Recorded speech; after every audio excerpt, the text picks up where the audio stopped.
우리나라 같은 경우는 사교육이 굉장히 발달된 나라 볼 수 있죠. 수학이 가장 비교 평가가 쉽기도 하고요. 편차가 가장 강하게 드러나는 분야가 수학이거든요. 그래서 수학 교육만큼은 1대1의 아주 섬세한 지도가 필요하고 학원에 앉혀놓고 1시간 반을 해라, 2시간을 해라, 이거는 상당히 괴로운 시간들이거든요. 인내력을 가지고 풀게 하려면 실제로는 이제 비교 경쟁을 시켜서 자극하는 수밖에 없거든요. 근데 그게 대단히 해롭다. 첫 번째 동기 유발은 사랑받는 부모가 되세요. 엄마 아빠를 기쁘게 하고 싶어.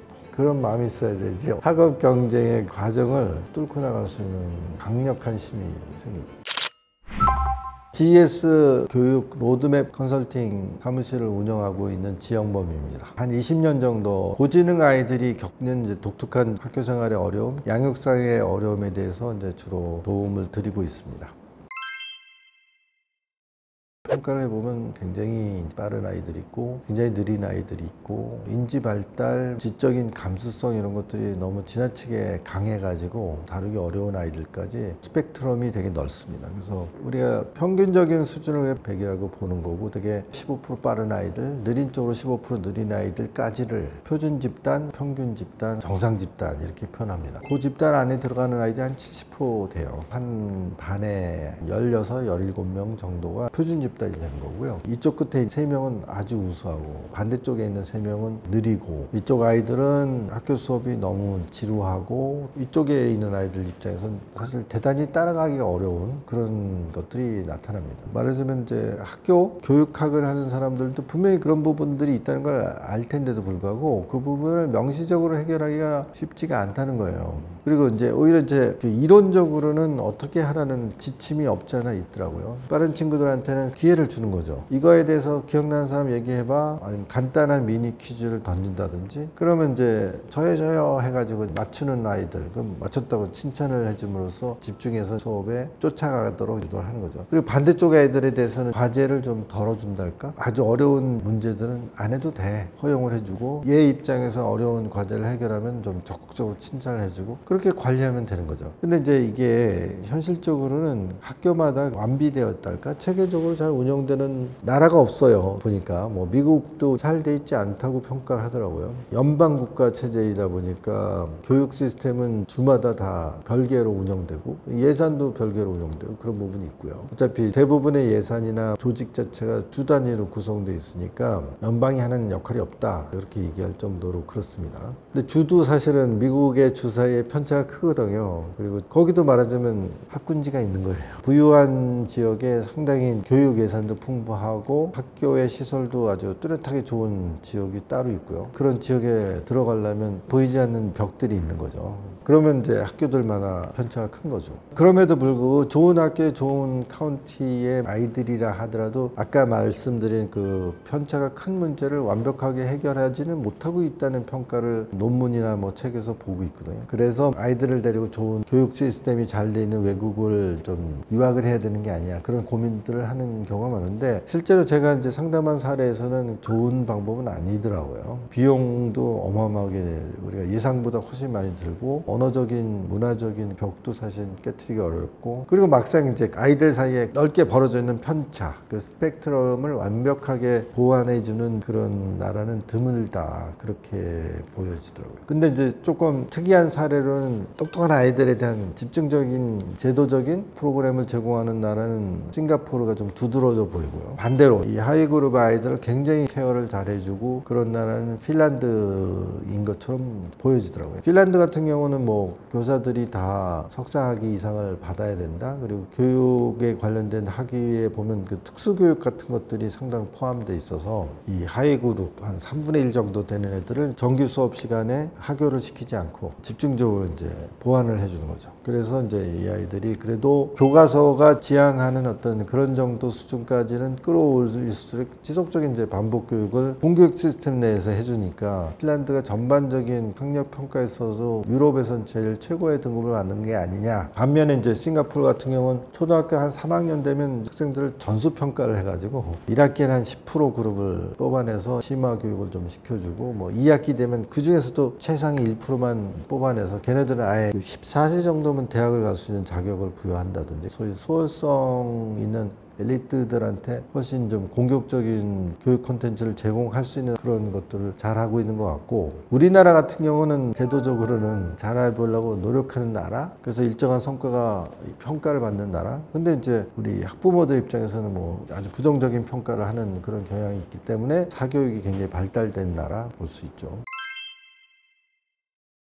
저에 대해서는 사람들이 오해하는 부분이 있어요. 사교육을 좀 강력하게 반대하는 사람처럼 알려져 있는데 그렇지는 않습니다. 개인적인 의견으로 보면 우리나라 사교육은 대단히 다양한 프로그램들이 개발되어 있고, 서비스를 제공하는 사람들의 퀄리티, 자질 이런 것도 대단히 높고, 부모들이 교육에 대한 투자를 아끼지 않는 나름대로 굉장히 강력한 경쟁 시장이 형성되어 있기 때문에 전반적인 사교육의 퀄리티는 나쁘지 않다고 생각하는 입장입니다. 근데 수학 교육에 대해서는 좀 우려하는 바가 많아요. 그러면 수학 사교육에 대해서 왜 부정적으로 보냐? 계속적인 비교 평가는 대단히 해롭다고 보는 거죠. 수학이 가장 그 비교 평가가 쉽기도 하고요. 편차가 가장 강하게 드러나는 분야가 수학이거든요. 초등학교를 졸업하고 중학교에 진입한 아이들 중에 2분의 1 더하기 3분의 1을 해봐 라고 했을 때 한 3분의 1 정도 아이들이 제대로 대답을 못한다고 돼 있어요. 통분을 해야 되고, 그러려면 이제 최소 공배수를 찾아내야 되고, 그러려면 소인수 분해를 해야 되고, 생각을 해야 될 생각의 틀 같은 것들이 조직화돼 있어야지 사실은 그 문제를 풀어내는 거거든요. 근데 중학교에 진입했음에도 불구하고 한 3분의 1의 아이들은 그게 충분히 잘 정립이 안 돼 있다. 물론 이제 굉장히 빠른 아이들은 초등학교 입학하기 전에 이해하고 간단하게 계산도 하고 숫자가 복잡하지만 해낼 수 있는 아이들이 분명히 있어요. 그렇게 편차가 크게 나타나니까 그 아이들을 한 교실에 몰아놓고 같이 가르친다는 건 자칫하면 잘하는 애들만 데리고 앞으로 마구 달려나가고, 중간이나 최상위 10%, 15% 안에 들지 못하는 아이들은 제대로 된 케어를 받지 못하는 그런 상황이 연출될 수 있거든요. 그래서 수학교육만큼은 이 아이의 수준을 잘 맞추는 1대1의 아주 섬세한 지도가 필요하고, 그리고 정말 자기주도 학습이 필요한 과목이 아닌가? 저는 그렇게 생각하는데 현실적으로는 진행하기 어렵다는 거죠. 제가 이거 하면서 꽤 많은 아이들 수학 멘토링을 많이 진행을 해봤는데 정말 편차가 크거든요. 단 2명만 묶고 나도요, 이게 편차가 있습니다. 그러니까 1대1이 아니면 이게 효과적으로 하기 좀 어렵다. 중학교 수학 공부의 핵심적인 개념은 이제 함수 개념이라고 저는 얘기를 합니다. 대수로 따지면 2차 함수 혹은 2차 방정식을 다루는 것들을 공부해야 되는 거고, 기하 쪽으로 따지면 피타고라스 정리, 직각삼각형의 소위 삼각비 이런 것들을 다룰 정도로 중학교에서는 함수 개념을 심어주는 그런 내용으로 구성되어 있다고 할 수가 있는데, 분수라는 게 결국은 아주 간단하게 하면 정비례 함수라는 것을 배우는 기초 개념이 되는 거거든요. 정비례 함수가 아주 단순하고 기초적인 함수 개념부터 시작해서 쌓아나가야 되는데, 그 쌓아나가는 그것을 이렇게 감당할 수 있는 속도가 아이들마다 대단히 차이가 많습니다. 대부분의 아이들한테는 함수 개념 같은 게 일상생활에서 필요한 개념이 아니기 때문에, 의사와 같이 최고의 어떤 학습 경쟁력을 가진 사람이라고 하더라도 의료 행위를 함에 있어서 함수 개념을 필요할 이유가 없거든요. 그런데 이제 그런 의사가 되기 위해서는 의과대학을 가야 되고, 의과대학을 가기 위해서는 고차 함수를 아주 다른 사람보다 훨씬 잘 다룰 수 있는 역량이 있어요. 그 의사도 그럴지언데 일반적인 사람들이 일상생활 하는데 함수 개념이 필요할 리가 없거든요. 그런 내용들을 가지고 아이들을 이제 계속 비교 경쟁을 시키면서 압박을 해 나간다, 이런 체제가 이게 맞냐 하는 그런 근본적인 의구심이 있습니다. 이건 뭔가 좀 바뀌어야 돼. 아니면 뭔가 개선돼야 돼. 그리고 아이들한테 수학을 좀 공부할 수 있는 효과적인 학교 시스템 혹은 수업 시스템이 좀 나왔으면 좋겠어. 그런 생각을 꾸준히 하고 있는데, 제 현재 수준에서는 학생에 대한 애정을 갖고 있는 사람이 1대1로 얘가 할 수 있는 역량 내에서 가장 적당한 속도를 찾아서 멘토링 개념으로 이렇게 접근해 주는 것이 가장 맞는 것 같다. 그렇다면은 뭔가 학교가 수학 학습을 얘네들은 이 정도 수준에서는 잘하고 있는 거야, 아니면 뭐 이런 정도는 꼭 필요해, 뭐 이런 것들 잘 정리를 하고, 아이들의 현재 그런 것들 잘 해낼 수 있는 역량 같은 것들 좀 객관적으로 평가를 해서 적정한 수준으로서 필요한 수준까지 끌어올려주고, 그 이상은 좀 자유롭게 해주는 어떤 그런 시스템이 필요한 게 아닌가. 대학을 들어가는 수준에서는 이 정도면 필요해 하면 이제 그런 걸 평가를 받고 그 이상 기준을 넘으면 그 이상은 공부할 필요 없다. 어떤 입학 기준의 절대평가제 같은 것들을 좀 더 공격적으로 적용을 하게 되면 절약된 시간들을 훨씬 독서 활동 같은데 더 많이 활용할 수 있게 해주고 외국어를 하나 더 배우는 시간을 갖게 한다든지 그렇게 된다면 훨씬 더 이 사람들이 사회에 나갔을 때 익혀야 될 능력을 배가시키는 게 아닐까. 지금처럼 사회생활 할 때는 필요도 없는 그런 것에 그 많은 시간을 공부를 해야 되는 이런 상황은 분명히 좀 개선이 돼야 된다. 그런 생각을 하고 있습니다. 시마 문제집은 삼가했으면 좋겠다 그렇게 생각하는 입장이에요. 학원들이 거의 대부분 최상위 S라는 시리즈를 사용하더라고요. 원래는 최상위라는 시리즈를 주로 썼었는데 그게 너무 어려운가 봐요. 그래서 난이도를 살짝 조정을 해가지고 최상위 S라는 시리즈를 만들고 천편일률적으로 그걸 쓰는 것 같아요. 그게 이제 소위 말하는 잘 미화돼서 심화 문제집이죠. 그 심화 문제집은 내용을 들여다보면 올림피아드 문제, 뭐 아니면 경시대에서 이제 출제됐던 문제류들 그런 난이도를 가진 문제들을 잔뜩 모아서 편집을 한 것 같이 보여요. 근데 그거는 좀 아주 차곡차곡 정교하게 만들어서 이제 12년의 교과 과정을 만들어놨는데 그게 뒤죽박죽처럼 보여요. 말하자면 초등학교 뭐 3학년, 2학년 아이들 문제집인데 이렇게 들여다보면 방정식 문제를 내놨더라고요. 방정식을 푸는 기본적인 절차, 알고리즘이라고 해야 되나요? 뭐 이런 거를 중1과 중2 때 배우게 돼 있습니다. 그런데 그냥 초등학교 2학년, 3학년한테 풀려고 그러면 사실 무리가 있죠. 근데 실제로 푸는 애들도 있거든요. 그럼 어떻게 풀겠어요? 아이들이 경우의 수를 쫙 나눠가지고 하나씩 해보아서 이제 답을 찾아내는 꽤 높은 수준의 인내력? 아니면 이제 어떻게든 답을 찾아야 되겠다는 굉장히 강한 욕구가 있어야지 이제 풀어내는 겁니다. 근데 그 사실 한두 문제는 뭐 아이가 할 수 있을지 모르지만 그거를 학원에 앉혀놓고 1시간 반을 해라, 2시간을 해라 이거는 상당히 괴로운 시간들이거든요. 놀이에 몰두해야 될 아이를 앉혀놓고 근데 사실은 왜 해야 되는지도 모르잖아요. 그러면 아이들은 어려운 문제를 인내력을 가지고 풀게 하려면 실제로는 이제 비교 경쟁을 시켜서 자극하는 수밖에 없거든요. 근데 그게 대단히 해롭다. 근데 그렇기 때문에 부득이 심화 문제집이라는 형태로 아이들을 압박하는 거죠. 그러면 그 아이들조차도 참아내고 풀어야 되는 어려움이 생기는데 그렇다면 평균적인 아이들 아니면 인지 발달이 약한 아이들은 사실은 거의 풀 수 없는 기다려야 되는 그런 상황이 불가피하게 생기겠죠. 그러면 이제 선생님이 딱 나타나가지고 칠판에다가 그 어려운 문제를 쫙 풀어주는 걸 보여주겠죠. 근데 남이 풀어주는 문제를 눈으로 쫓아간다고 해서 그게 소화가 될 리가 없잖아요. 재미가 있을 리도 없잖아요. 결국은 자기 수준에 맞는 문제를 좀 읽고 고민하는 과정을 거쳐서 한 문제 두 문제 이렇게 풀어내는 과정에서 문제를 풀어낼 수 있는 정해 능력이라는 게 한 단계 한 단계 업그레이드 되는 건데 그거를 조금 효과적으로 도와주기 위해서는 역시 수학은 1대1로 가르치는 게 맞지 않는가. 그래서 제가 제시하는 부모가 도와주는 학습법은 5분 미니 퀴즈 대회가 맞다 이렇게 생각하는 거죠. 아이가 아주 쉽게 풀 수 있는 4문제를 준비하고 마지막 문제 하나를 도전 과제를 주는 거죠. 얘가 풀 수 있을지 풀 수 없을지 확률적으로 따지면 50%, 60%된 문제를 하나를 이제 내주는 거죠. 자, 그러면 아이가 이제 4문제는 곧잘 해결을 했고 한 문제가 남았을 적에는 그 문제를 기어코 이제 맞아 끝까지 완수하겠다는 욕구가 생긴다 이거죠. 그래서 그거를 이제 집중을 해서 풀게 되면 거기서 이제 한 단계 쫙 업그레이드가 일어나고 그것을 이제 하루에 5분씩만 투자를 하라는 거죠. 그러면 뭐 아니 어떻게 하루에 5분만 공부해요? 남은 시간은 계속 뺑뺑 놀아요? 그런 뜻은 아닙니다. 그러니까 5분 동안 약간 지적인 자극을 주는데 그 5분의 자극이라는 게 기본적인 틀은 내 문제는 뭐 쉽게 풀 수 있는 걸 막 풀면서 자신감을 막 북돋워주는 이 문제만 해결하면 오늘의 허들을 네가 뛰어넘었다, 완수했다 뭐 그런 느낌을 주라는 거죠.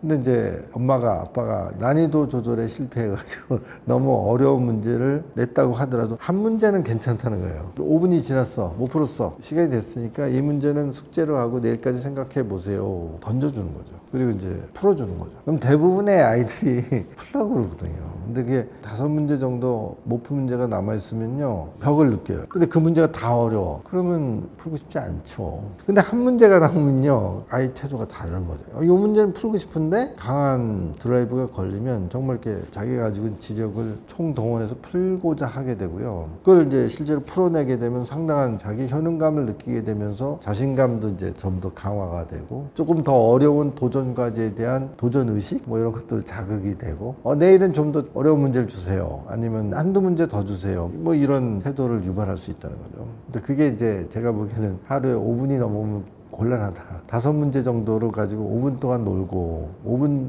동안 푸는 5문제 중에서도 4문제는 아주 쉬운 거, 마지막 한 문제만 도전 과제를 주고 그런 것들을 잘 세팅을 해주면 실제로 그 아이가 신장시킬 수 있는 풀이 능력, 정의 능력을 최대치 끌어내는 게 아닐까. 그걸 이제 꾸준히 하게 되다 보면 그 이상 더 공부하고 싶어요. 그러면 내가 사용한 문제집을 줘버리는 거죠. 이거 가지고 너 실컷 풀어. 하고 싶은 만큼 풀어. 그거는 이제 아이 입장에서는 학습이 아닌 거죠. 일종의 놀이로 바뀌어버리는 거지. 자기가 이거 푸는 게 답이 똑똑똑똑 나오는 게 재밌는데 그렇게 느껴질 수만 있다면 부지불식간에 어마어마한 수학 문제 해결 능력들이 생겨날 것이다. 자, 그런 방법을 동원하면 대부분의 80~90% 아이들은 수학에 대한 흥미도 느끼고 자신감도 느끼고 학교 수학을 소화하거나 약간의 선행을 하는 것도 가능하지 않을까. 저는 그렇게 생각합니다. 그래서 뭐 어떤 의미에서 지능 검사도 필요하다는 거죠. 지능 검사가 110 정도가 나오는 친구라면 10% 정도 선행도 하루에 5분씩만 부모가 시간을 투자해주면 흥미가 유도되기만 하면 경우에 따라 15~20%도 선행이 가능해지고 그것에 성공한다면 사실은 학교에서의 경쟁력은 뭐 남부럽지 않은 수준으로 갈 수도 있을 것이다 이렇게 보는 거고요. 그래서 이제 결론은 모든 아이들이 자기 수준에서 적절한 수준의 속도를 찾아서 그 수학 공부하는 것 자체를 즐길 수 있게 해주는 게 가능할 수도 있을 것이다. 하지만 이제 그렇게 되려면 부모들이 다른 아이하고 우리 아이를 자꾸 비교하는 그런 것으로부터는 좀 탈피하지 않으면 그렇게 만들어주기가 어려울 것 같습니다. 말하자면 그 동네에서 아니면 우리 학교에서 굉장히 우수한 아이들이 초등학교인데도 불구하고 중학교, 고등학교 공부를 하고 있어요. 뭐 이런 얘기를 듣고 제가 한다는데 왜 너는 못해? 이건 좀 곤란하다는 거죠.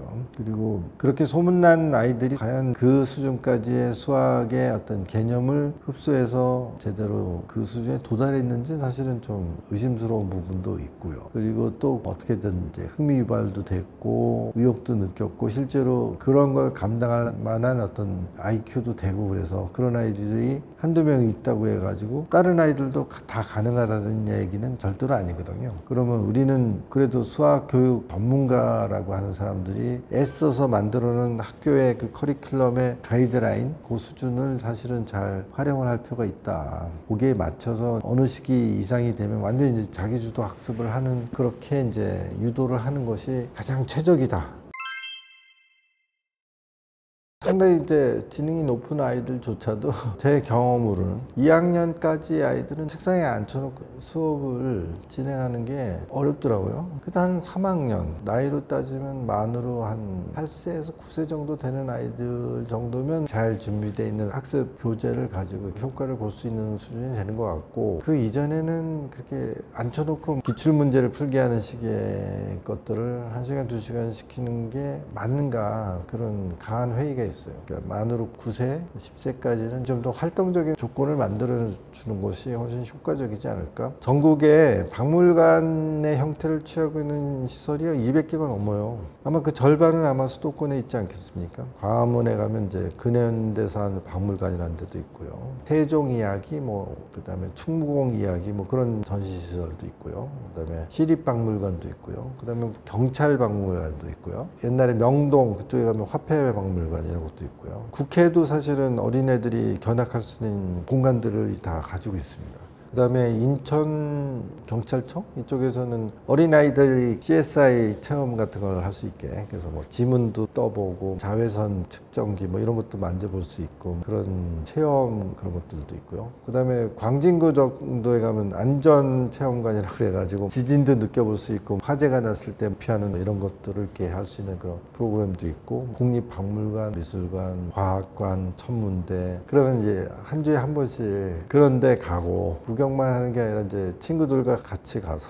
아이들끼리 퀴즈도 내고 막 떠들기도 하고 7, 8명 친하게 지낼 수 있는 애들이 같이 그런 것들을 하면서 여러 가지 것들에 대한 호기심을 좀 자극을 받고 또 호기심을 채워나가는 과정, 그런 걸 저는 더 권하고 싶다. 그리고 아이들이 이제 어려도 그런 것들을 보여주게 되면 확실히 배우는 게 분명히 좀 달라지는 것 같더라고요. 그래서 그 만으로 9세 혹은 학년으로 따지면 한 2학년 정도까지는 앉혀서 뭔가 공부를 시키는 거를 제가 권하고 싶지는 않고, 서두를 필요도 없다. 많이 보게 하는, 체험하게 하는 그런 활동을 하는 걸 제가 권장드리고 싶고요. 3학년 정도 되면 학원 수업을 해도 괜찮고, 우리나라의 사교육 시스템이라는 건 제가 보기엔 대단히 다양하게 아주 풍부하게 개발이 돼 있고, 거기서 제공되는 서비스의 품질도 나쁘진 않은 것 같다. 저는 과학 실험을 하는 프로그램이 있거든요. 그런 건 굉장히 권장하고 싶고요. 그런 체험학습에 했던 것들을 실험을 간단한 거라도 하는 과정을 통해서 좀 더 강화시켜주는 그런 프로그램은 상당히 유익하다고 보는데, 고등학교 정도 되면요, 비교 경쟁을 시켜도 문제가 없다고 봐요. 저는 그 정도 되면 아이들이 어느 정도 자기의 그 상대적인 포지션을 받아들일 수 있을 정도로 성장이 됐다고 보는데, 중학교 이전에는 그 비교 경쟁은 중장기적으로 볼 때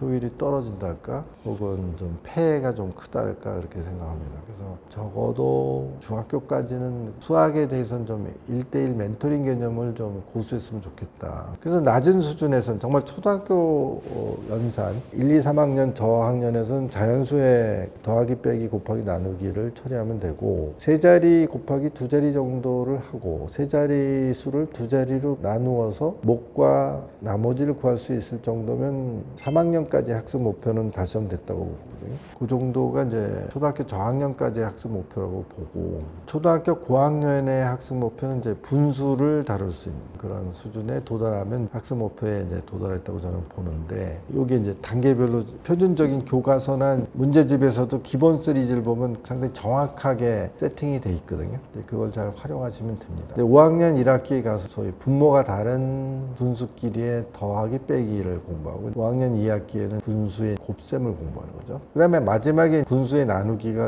약간 벽이 있어요. 그래서 분수의 나눗셈은 사실은 6학년 1학기, 2학기 1개년도를 다 소비하게 돼 있어요. 그런 정도의 그 학습 목표를 세팅을 해가지고 빠르던 늦던 계속 격려하면서 끌어주면 요새 뭐 부모님들이 대부분 가능하지 않을까, 저는 그렇게 생각하고, 그런 분들이 참고할 수 있는 지침서 같은 걸 좀 만들어 볼까 하는 게 제 현재 머릿속에 이제 가지고 있는 하나의 목표입니다. 그래서 그렇게 연령대별로도 사실은 구분을 해야 되고, 사실은 그 아이가 갖고 있는 기본적인 소화 능력, 속도 뭐 이런 것도 좀 감안을 해서 세팅을 해줘야 되는 게 아닐까. 근데 그것을 어느 정도 수준까지를 맞춰줘야 되느냐에 대해서는 조금은 지능평가도 좀 적극적으로 활용하면 합리적인 목표 설정이 되지 않을까, 그렇게 생각합니다. 사실은 학교에 선생님들이 문제 내는 것들을 섬세하게 좀 만들 필요가 있다고 저는 생각해요. 약간 좀 악순환의 고리에 빠져 있는 듯한 그런 느낌이 있습니다. 학원들은 아이들을 아주 자유롭게 레벨 테스트하고, 심지어는 지능검사도 하더라고요. 사교육을 제공하는 입장에서 똑똑한 애들만 골라서 내가 받아서 뭐 가르치겠다, 그러면 당연히 진도도 빨리 나갈 수 있을 테고, 그걸 막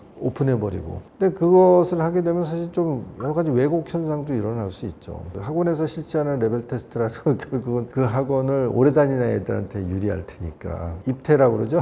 학원에 들어가기 위한 레벨 테스트를 본단 말이에요. 그럼 이제 공부 제대로 못했네, 늦게 온 대신에 시간을 더 많이 해야 돼요. 뭐 이런 식의 접근을 해서 아이들한테 한편으로는 주눅을 들게 하고 한편으로는 압박을 해가지고 이제 그런 행태가 되고, 그러다 보면 학생들과 학부모 사이에는 진짜 실력자들은 사교육에 다 빠져나가 있고 학교 선생님들은 실력이 안 된 사람인가 봐, 뭐 그런 잘못된 편견도 심어주고, 그러면요 학교 선생님들은 실력이 내가 모자른 사람이 아닌데 마치 학원이 더 우수한 사람들을 보유한 것처럼 무시당하고 있어. 그러면 이제 어려운 문제를 출제해버리는 거죠. 소위 학군지에서 그런 현상이 두드러집니다. 그러다 보면 그런 문제를 제대로 풀어내려면 학원 가서 훈련받지 않으면 불이익을 당해요. 그래서 그 문제를 푸는 거는 개별 부모들 입장에서는 잘못된 관행이랄까, 악순환이 있다는 것을 인식하시고, 좀 아이에 대해서 좀 애정을 가지고 아이의 현재의 문제 풀이 능력의 수준을 잘 가늠하면서 계속 격려하면서 섬세하게 끌어줄 수 있는 1대1의 멘토를 활용하는 게 적은 시간을 투입하고도 좀 더 효과적인 수학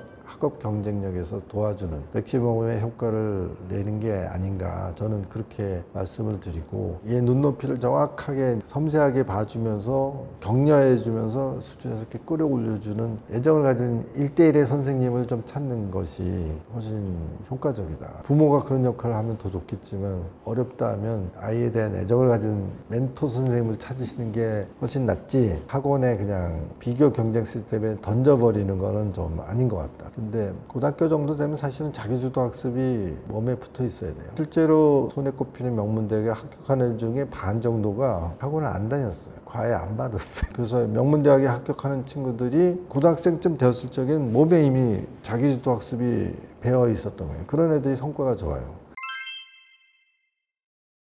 첫 번째 동기유발은 사랑받는 부모가 되세요. 모든 부모가 아이들을 사랑하긴 하겠지만 내가 애들을 사랑하니까 애들도 당연히 부모를 사랑하겠지. 그건 아니에요. 부모가 아이들한테 주는 그 사랑의 마음이 효과적으로 전달이 돼야 됩니다. 그래서 좋은 성과를 보여가지고 좋은 성적을 내가지고 엄마 아빠를 기쁘게 하고 싶어, 그런 마음이 있어야 되지. 학업 경쟁의 과정을 뚫고 나갈 수 있는 강력한 힘이 생깁니다. 근데 그게 아니라 지긋지긋해. 내가 무슨 공부하는 기계야? 일시적으로라도 그런 모두에 빠져있는 가족들이 많거든요. 그건 한계가 있다는 거죠. 아이가 가지고 있는 잠재 역량이나 뭐 여러 가지 뭐 시간과 뭐 이런 것들에 대비해서 좋은 성과가 잘 안 나온단 말이죠. 아이가 엄마 아빠가 정말 기뻐하는 모습을 보고 싶다는 간절한 마음이 들어가면요, 큰 차이가 납니다. 그래서 제가 그 동기유발의 60%는 사랑받는 부모가 되세요, 그렇게 얘기를 하는 거고, 사실 그것만 성공하면 뭐 어마어마한 동기발이 되고, 그러면 아이가 아주 잠재 역량이 정말 폭발적으로 잘 될 수 있죠.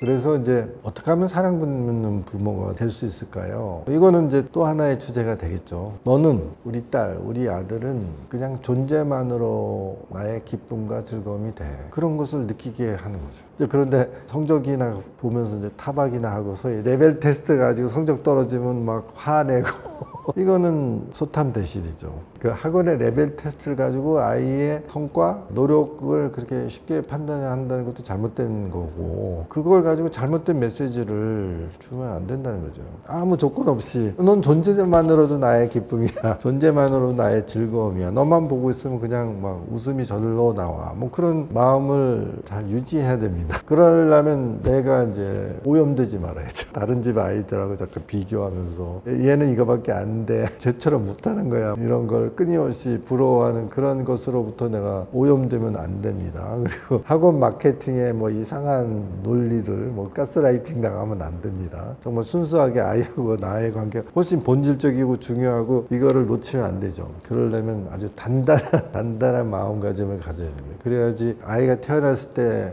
가졌던 그 무한한 어떤 놀라움, 기쁨, 행복감 뭐 이런 것들이 되도록 길게 오래 잘 보존이 되고, 사랑받는 부모가 안 되면 동기발이 안 돼요. 동기발이 안 되면 아무것도 안 돼요. 거꾸로 얘기하면 그것만 되면요, 다 돼요. 다. 놀라운 기적도 일어나는 거예요. 그 다음에 이제 그걸 더 촉진시켜주는 건 견문생심, 친구 따라 뭐 강남 간다는 식으로 친구들과 함께 비전을 이렇게 발견할 수 있는 체험을 적절하게 제공하는 걸 강조합니다. 제가 서울대, 뭐 연대, 고대 캠퍼스를 애들을 데리고 다녔거든요. 근데 이 효과가 확 나타나요. 서강대하고 성균관대 캠퍼스 투어를 한 혜택받은 기수에서 그쪽 합격생들이 확 늘어나더라고요. 그러니까 애들이 보니까 서울대 뭐 이런 데는 못 가도 여기는 가볼 수 있지 않을까, 그렇게 해서 애들이 공부했던 실적이 거기서 합격자가 나오는 거예요. 그래서 그런 데를 실제로 한번 가보면 거기 다니는 학생들의 어떤 느낌, 그 프라이드 같은 게 있거든요, 애들이. 그러면 욕심이 막 생기고, 대학은 뭐 국내에 이런 대학이 있지만 너 대학 오는 말이야 미국에 있는 최고의 스쿨들, 그런데 갈 수 있어, 뭐 이런 걸 심어주기 위해서 방학 때 되면 이제 그런 데 데려가는 거예요. 그러면 좀 다르잖아요. 그리고 내가 훨씬 더 글로벌하게 활동할 수 있을 거야, 가능성 같은 것들 시야를 이렇게 틔워준달까, 그런 것이 한 30% 정도? 마지막으로 이제 세 번째이고 한 10%는 공익성 뭐 이렇게 표현했었는데, 책무성이라고 나오더라고요. 책무성. 뭔가 사람이 남다른 노력을 하려면 공적 의식이 좀 있어야 돼요. 마지막은 이제 남산에 있는 안중근 이사 기념관, 거기 갑니다. 그래서 구경시키고 정말 그 시대 사람들 참 끔찍했네. 충의와 자기의 마음을 지키기 위해서는 멸문지화를 당해야 되고 그걸 피하려면 이제 조국을 배신해야 되고 그럼 딜레마에 빠졌네. 그 시대의 가장 엘리트들은 그런 양자택일을 했어야 되는 것 같다. 조국을 배신할 것이냐 아니면 의로운 정의로움을 지켜야 될 것이냐. 야 니네들 말이야 좋은 대학 가기 위해서 공부하는 거는 그렇게 어려운 게 아니야. 실제로는 니네들이 좋은 학교 나오고 높은 지위에 올랐을 때 반드시 유혹이 있다. 이것저것을 잘 네가 힘이 있으니까 권력이 있으니까 힘없고 가난하고 무식한 사람들을 곤란에 빠뜨리더라도 한몫 챙기자. 그런 유혹에 끊임없이 시달리게 될 것이다. 그때 초심을 잃지 않고 정의로움을 잃지 않는 것이 훨씬 힘든 일이지 1년 동안 공부하는 게 어려운 거 아니야. 그렇게 얘기를 하고 이제 학교로 돌려보내주는 거예요. 사실 공적 의식이 없으면 적당히 살 수 있거든요. 특히 머리 좋은 아이들은 적당히 뭐 학교도 최고 학교를 안 가도 돼. 그냥 살짝 낮춰서 가면 뭐 편하게 가고 공부도 그만큼 수월해. 최고의 대학 뭐 가장 선호되는 학과를 가지 않더라도 머리가 좋은 친구들은 훨씬 기회가 많아요. 근데 이제 열심히 해야 될 이유는 똑똑한 사람이 그 사회의 리더가 되고 그 사람들이 전체사회를 리드하면서 그 사회가 가지고 있는 건전함, 정직함 뭐 이런 걸 지키는 어떤 역할을 딱딱 해줘야지 그 사회가 발달하는 건데 안중근 의사나 뭐 김구 선생 같은 사람이 살았던 그 시대는 이게 식민지 상황이니까 이 세상이 거꾸로 뒤집어져 있는 거죠. 가장 우수한 사람들은 공직을 다 던져버리고 음지에서 뭐 후학을 가리키면서 공직을 안 맡으려고 그러고 그보다 좀 능력이 한계가 있는 사람들이 공직을 맡아서 그런 사람들이 행세를 하고 뒤집혀진 사회잖아요. 그러다 보니까 이제 여러 가지 모순이 발생하고 고통스러웠겠죠. 근데 지금은 이제 그런 시대는 아니니까 가장 우수한 사람들이 많은 교육을 받고 중요한 자리에 가서 자기 역할을 제대로 하고 자기의 지식과 권한을 엉뚱하게 잘못하는 것들을 막아내고 너무 이제 큰 인물을 만들어내면 나라의 자식이 돼가지고 다쳐야 되는 거죠. 그 부분은 없어도 돼. 그런 사람은 반드시 있기 마련이니까. 그거는 가족들의 결단이고 판단이고 선택이다. 근데 제일 중요한 것은 사랑받는 부모가 되는 것이 가장 중요하다. 그게 거의 뭐 절반 이상을 결정해버리고 그 다음에는 아이들한테 이제 좋은 학교, 좋은 회사, 더 넓은 세계 뭐 이런 것들한테 눈을 터주는 그런 적절한 그리고 친구들과 같이 하는 그런 경험이 상당히 효과가 있다. 그런